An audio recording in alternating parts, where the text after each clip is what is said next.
I'm Jody Sanders with American Patchwork and Quilting. Today's video is being brought to you by Baby Lock and the Crescendo Sewing Machine. Today I want to talk about machine applique. I know for a lot of people it's kind of intimidating and scary, but it doesn't have to be.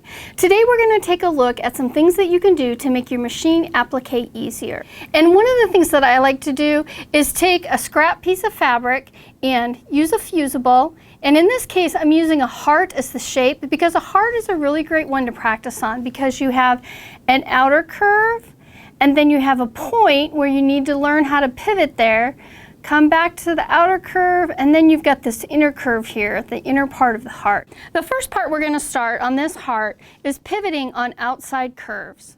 Now you'll notice in the diagram that's up on screen that there are some different pivot points that you're going to want to stop when you're doing the outside curve.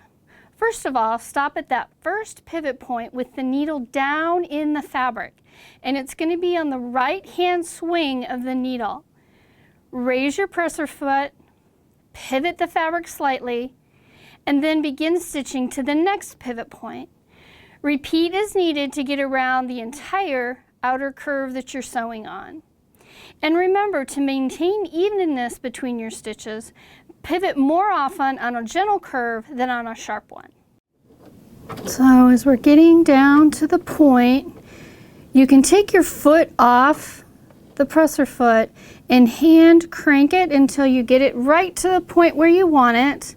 Needle down, lift up, rotate, and then you can go back up that other side. And again, the first couple, it's a good idea. Kind of hand crank it, then you can go nice and slowly. And now we're just going to go back up that other side of the heart and that outer curve.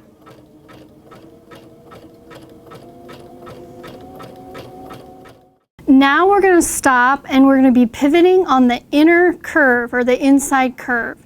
What you want to do is stop at that first pivot point with the needle down in the fabric on the left hand swing of the needle. Raise the presser foot, pivot the fabric slightly, and begin stitching to the next pivot point. Repeat as you need to get all the way around that entire inner curve. So as you can see, the key to machine applique is to just take your time and to do a little practice piece before you actually start on your main project. We've also got a link below that lists some other tips and tricks for you when you're beginning to do machine applique for the first time.